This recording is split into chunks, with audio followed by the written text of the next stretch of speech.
Baik, terima kasih atas kesempatannya. Kami dari kelompok 6 akan mempresentasikan tentang lintas budaya. Sebelumnya, Assalamualaikum warahmatullahi wabarakatuh. Selamat pagi semuanya.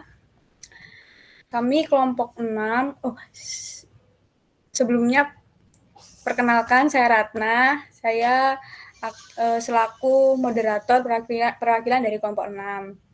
Jadi kelompok 6 di sini akan membahas mengenai lintas budaya.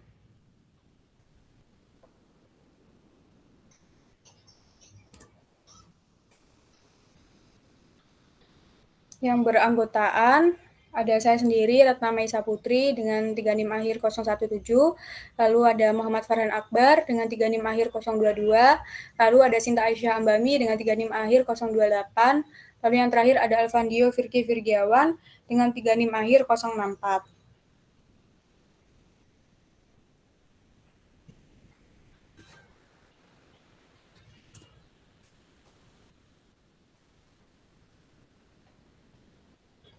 Pengertian lintas budaya.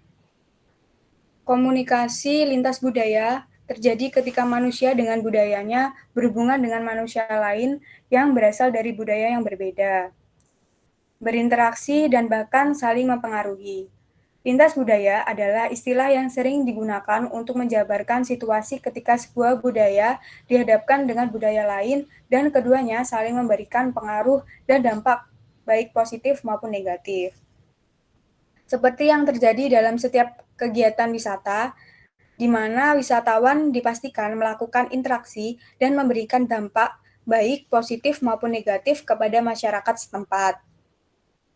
Adanya perbedaan budaya karena budaya bersifat dinamis dan selalu berevolusi sehingga perlu beragam pendekatan untuk memahami kebudayaan. Antara lain dengan cara melakukan asimilasi, integrasi, dan pemahaman lintas budaya.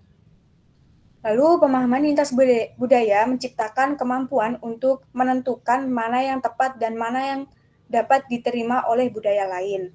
Pemahaman lintas budaya menjadikan manusia dapat berkomunikasi dengan baik dan pada akhirnya pemahaman lintas budaya dapat mempererat ikatan manusia dengan manusia lain serta memberikan keunikan pada diri manusia dan masyarakat. Dengan berbagai pengalaman dan pengetahuan, saling memahami dan melengkapi melalui lintas budaya akan tercipta perdamaian dan harmonisasi kehidupan.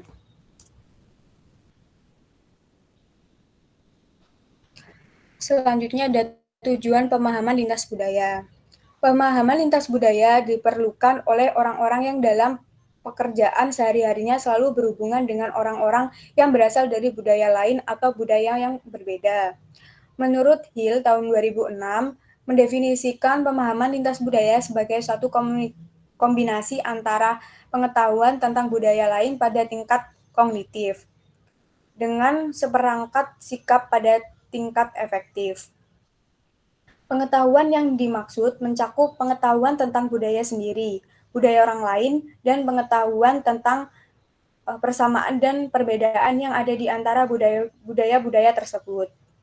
Definisi ini mirip dengan definisi yang dikemukakan oleh Hayward tahun 2002 tentang literasi lintas budaya.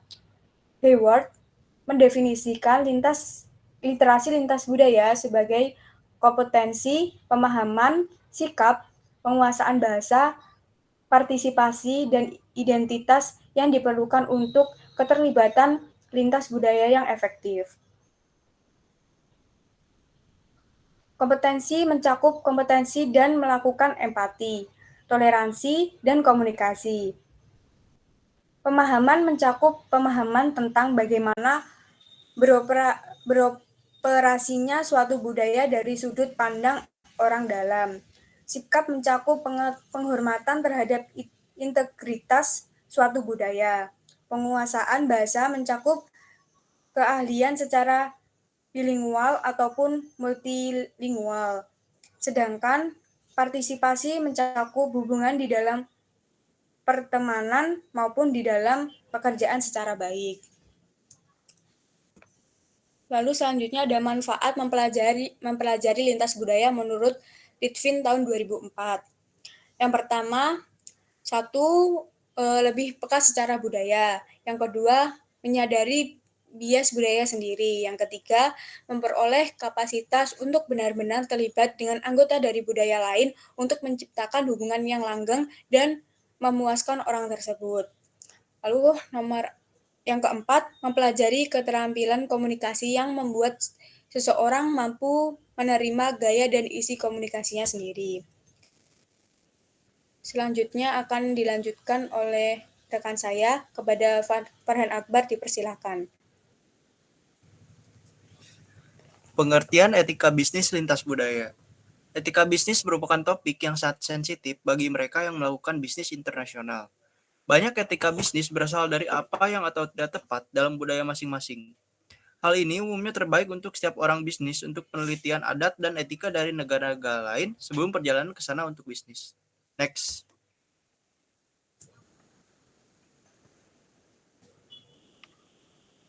Slide selanjutnya. Macam-macam etika bisnis itu ada 5. Yang pertama ada bahasa.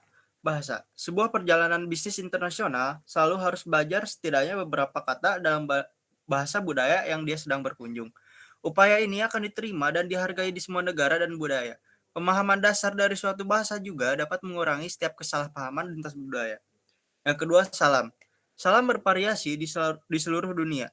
Meskipun umumnya diterima bagi kebanyakan orang bisnis untuk pejabat tangan, aturan ini dilengkapi dengan peringatan berdasarkan peran gender. Sebuah berjabat tangan adalah sentuhan hanya publik yang dapat diterima seorang pria dan wanita dapat berbagi di India. Di Argentina, seorang pria tidak akan berpartisipasi dalam jabat tangan wanita kecuali para inisiat itu. Yang ketiga, persiapan. Orang bisnis mengunjungi dan tuan rumah Orang bisnis mengunjungi dan tuan rumah harus penelitian masing-masing kebiasaan dan praktek-praktek yang lain untuk menghindari miskomunikasi atau kesalahpahaman. Yang keempat, hadiah. Bisnis pemberian hadiah etika sangat bervariasi di antara berbagai bangsa di dunia. Di Cina, penerima tidak membuka hadiah saat mereka diterima. Di Afrika, hadiah dibuka segera. Beberapa negara juga memegang tradisi bertukar hadiah pada pertemuan bisnis yang pertama. Sehingga semua orang bisnis internasional harus penelitian topik ini sebelum melakukan lintas budaya bisnis. Yang kelima, business card. Di antara sebagian besar budaya, itu adalah tempat untuk pertukaran kartu nama. Hal ini relevan, khususnya di Jepang, di mana ada juga nilai dalam memeriksa kartu untuk jumlah waktu yang lama untuk menyampaikan hormat. Next. Tujuan etika bisnis lintas budaya ada 3. Yang pertama, memahami suatu budaya. Melakukan komunikasi bisnis lintas budaya memiliki tujuan untuk memahami suatu budaya yang secara terus-menerus masih terpelihara dan terjadi pada suatu tempat yang akan dijadikan sebagai lokasi bisnis. Dengan memahami suatu budaya secara baik dan benar, maka feedback atau umpan baliknya adalah para berbisnis tidak akan lagi kesulitan untuk menentukan bagaimana bisnis tersebut dijalankan dan diterapkan. Yang kedua, mengurangi hambatan. Tujuan yang kedua adalah untuk mengurangi hambatan komunikasi dan menjalin komunikasi yang efektif. Karena komunikasi yang efektif merupakan langkah awal untuk membangun sebuah bisnis yang baik dan maju. Ketika komunikasi bisnis lintas budaya tersebut sudah memiliki komunikasi yang terjalin secara efektif, maka hambatan komunikasi lintas budaya untuk setiap bisnis akan dapat diminimalisir dengan baik. Yang ketiga, menghindari konflik. Tujuan ketiga adalah untuk menghindari konflik ketika sebuah bisnis akan dibangun. Pada saat selesai dibangun hingga bisnis tersebut berjalan, sebuah komunikasi bisnis lintas budaya yang memiliki tujuan yang satu ini akan menghindarkan bisnis tersebut dari konflik seperti di demo masyarakat, ditolak masyarakat, dilarang masyarakat, ataupun konflik-konflik lainnya. Untuk itulah, komunikasi yang dijalankan tersebut harus mampu untuk menghindarkan sebuah bisnis dari berbagai konflik yang ada, baik secara internal maupun eksternal. Next. Yang selanjutnya akan dijelaskan oleh rekan saya.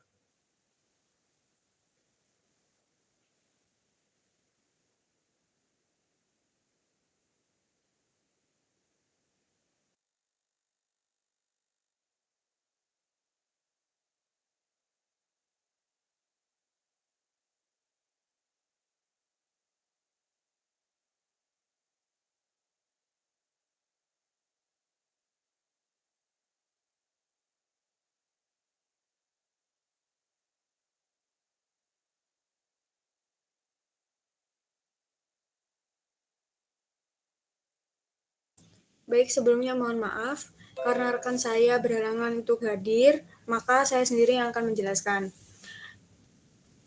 Jadi, membahas studi kasus tentang Disney di Prancis.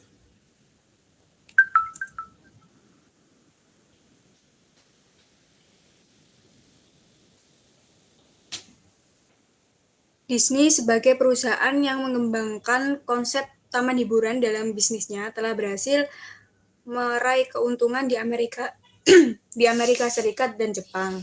Langkah selanjutnya yang dilakukan Disney adalah memasuki pasar Eropa dan Paris sebagai target pasarnya.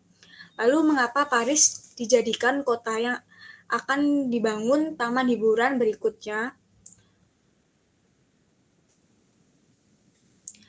Mengapa tidak memilih dari kota lain?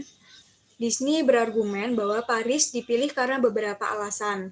Pertama, sekitar 17 juta orang Eropa tinggal kurang 2 jam menuju kota Paris dan sekitar 310 juta orang dapat terbang ke Paris dalam waktu yang sama. Lalu yang kedua, besarnya perhatian pemerintah Paris dan berbagai intensif, dan proyek ini akan menciptakan banyak lapangan pekerjaan. Namun apa yang selanjutnya terjadi? Dalam pelaksanaannya, Disney menghadapi beberapa masalah, antara lain berupa boikot acara pembukaan oleh Menteri Kebudayaan Prancis dan kegagalan Disney untuk memperoleh target pengunjung yang datang dan pendapatan yang diharapkan.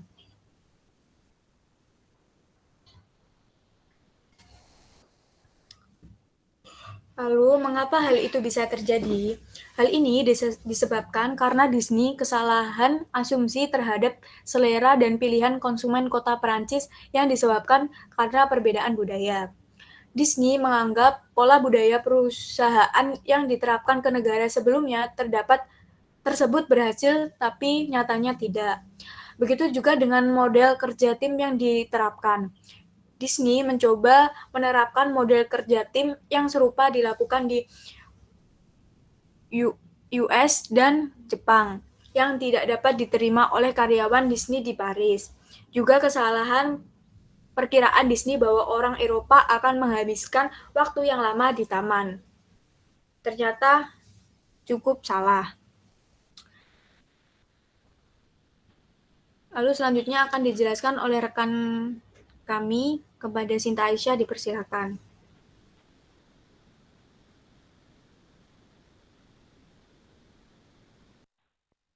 Studi case yang kedua yaitu tentang Nissan. Nissan Motor Indonesia adalah sebuah PMA yang dimiliki oleh Nissan Motor Co.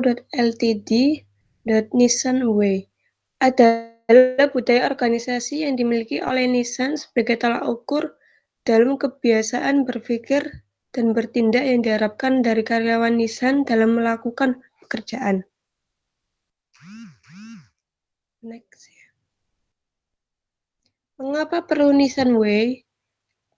Karena setiap karyawan yang mempunyai kepentingan dan pemikiran yang berbeda-beda, hal ini bisa menimbulkan konflik di dalam organisasi, sehingga akan berakibat melemahkan organisasi tersebut. Dengan adanya Nissan Way, diharapkan semua pemikiran akan menjadi sama. Di dalam Nissan terdapat apa yang dimaksud dengan mindset dan action. Di dalam mindset terkandung 5 unsur. Yang pertama, cross-fungsional dan cross-kultural, transparent, linear, frugal, dan kompetitif. Di dalam action terkandung 5 unsur. Motivate, commit, dan target, perform, measure, dan challenge. Sehingga dalam beraktivitas, setiap karyawan harus berpedoman dan menerapkan 5 unsur mindset dan 5 unsur action. Next. Berikutnya ada segmentasi pasar. Nissan memiliki segmentasi pasar yang luas selama perusahaan ini dibangun. Selama Perang Dunia, Nissan fokus membuat kendaraan militer untuk pemerintah Jepang. Selain itu, mereka juga melahirkan serangkaian mobil mewah yang menggunakan bahan-bahan impor dari AS. Karena segmentasi yang luas itulah, Nissan memproduksi beragam mobil mulai dari mobil penumpang, mobil flagship, hingga mobil sport. Next.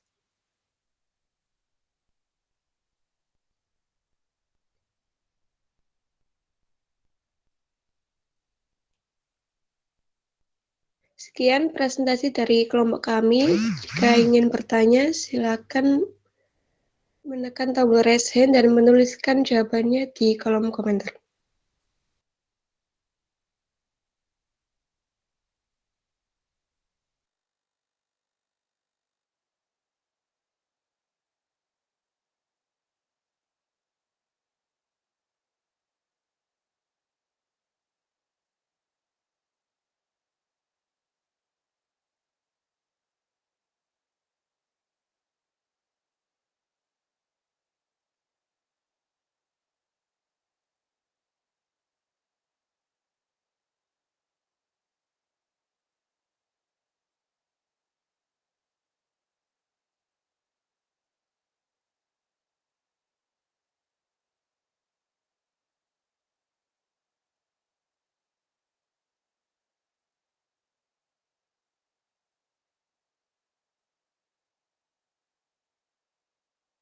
Oke, silakan kepada teman-teman. Ya, kepada Irsa Dava dipersilakan.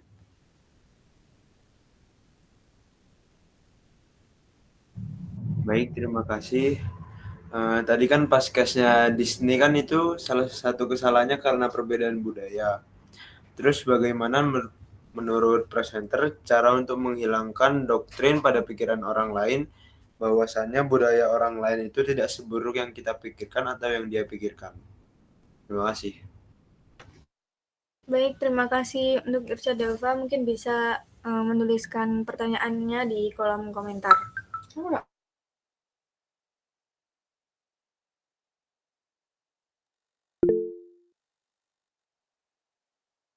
Baik, silakan pada Vanessa. Ya, terima kasih untuk kelompok penyaji. Izin bertanya. Tadi kan dijelaskan mengenai etika bisnis lintas budaya ya. Pertanyaan saya, bagaimana caranya mempertahankan etika bisnis lintas budaya di era bisnis yang kompetitif seperti sekarang ini? Dan gimana sih agar etika bisnis lintas budaya ini dapat berjalan lancar dan baik sehingga dapat menciptakan persaingan pasar yang sehat? Mungkin itu aja pertanyaan dari saya. Terima kasih. Baik, terima kasih kepada Vanessa. Mungkin pertanyaannya bisa dikirim melalui chat.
Baik, permisi. Saya izin menjawab pertanyaan dari Irsyad Dava mengenai tadi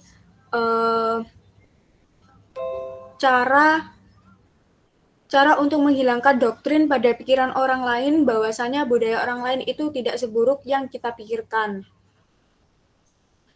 atau yang dipikirkan. Nah, kalau menurut saya sendiri itu sebelumnya doktrin itu adalah sebuah ajaran pada suatu aliran politik dan keagamaan serta pendirian segolongan ahli ilmu, pengetahuan, keagamaan, ketatanegaraan secara bersistem, khususnya dalam penyusunan kebijakan negara. Secara singkatnya, doktrin itu ajaran yang bersifat mendorong sesuatu seperti memobilisasinya. Nah, kalau menurut saya caranya itu pada diri kita sendiri, yaitu melatih kesadaran diri pada diri kita sendiri. Nah, salah satu cara ini ampuh untuk meningkatkan pemahaman dan penghargaan Anda terkait budaya yang berbeda adalah dengan meluangkan waktu untuk merefleksikan keyakinan Anda. Nah, lalu mengingat setiap manusia memiliki saringan yang pasti akan mempengaruhi cara mereka melihat dunia di sekitarnya. Nah, lalu yang kedua itu membaca buku sebanyak-banyaknya. Manusia pasti akan kesulitan menghargai sesuatu yang belum mereka kenal. Untuk itu, cobalah memperkaya pemahaman Anda terkait budaya yang berbeda dengan melakukan penelitian sederhana, misalnya dengan membaca buku dan artikel terkait budaya yang menarik minat Anda. Nah, lalu yang ketiga itu perkaya pengetahuan Anda terkait agama. Agama adalah salah satu unsur kebudayaan yang penting di banyak negara. Oleh karena itu, mempelajari agama yang berbeda pasti akan meningkatkan pemahaman Anda terkait budaya asing.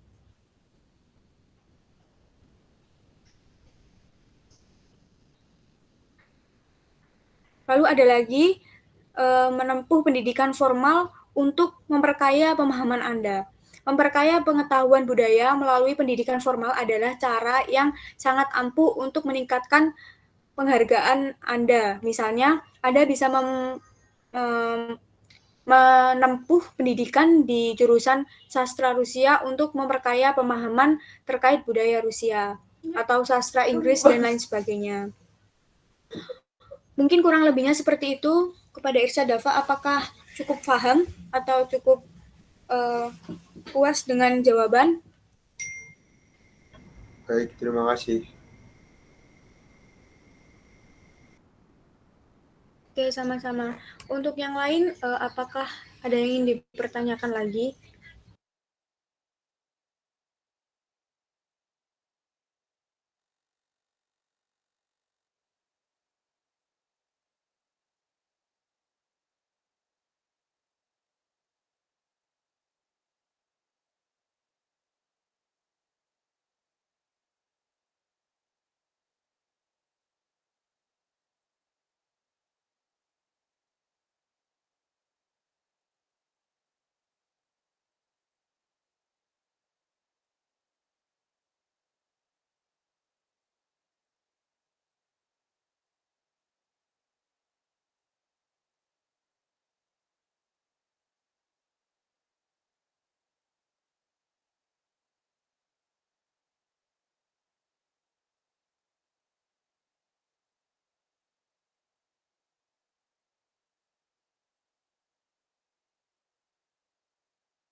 Izin menjawab dari pertanyaannya Vanessa. Yang pertama, bagaimana caranya mempertahankan etika bisnis lintas budaya di era bisnis yang kompetitif seperti sekarang ini? Yaitu dengan cara memahami prinsip-prinsip etika bisnis itu sendiri, seperti prinsip otonomi, prinsip kejujuran, serta menghormati diri sendiri dan orang lain. Pertanyaan yang kedua, gimana sih agar etika bisnis lintas budaya ini dapat berjalan lancar dan baik sehingga dapat menciptakan persaingan yang sehat? Yaitu dengan cara yang pertama menjaga etika,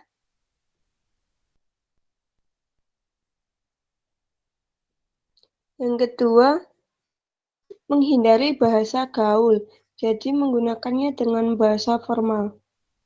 Yang ketiga, bicara dengan perlahan.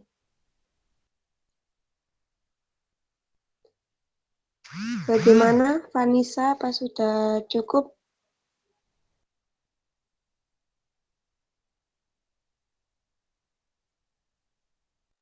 Oke, terima kasih kelompok penyaji untuk jawabannya. Sudah cukup.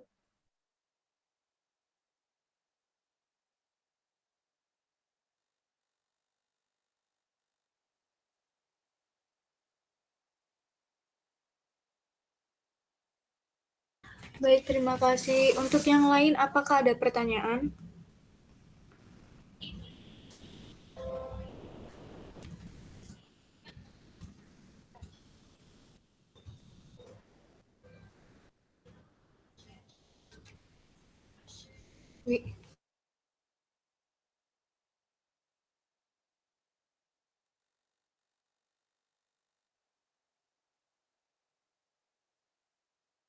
Baik, jika sudah tidak ada pertanyaan lagi, mungkin ini ya, diskusi kali ini disudahi dulu. Terima kasih atas kesempatannya. Wassalamualaikum warahmatullahi wabarakatuh. Waalaikumsalam warahmatullahi wabarakatuh. Jangan keluar dulu ya, Re. Tak SS dulu. Terima kasih, Kak Ratna.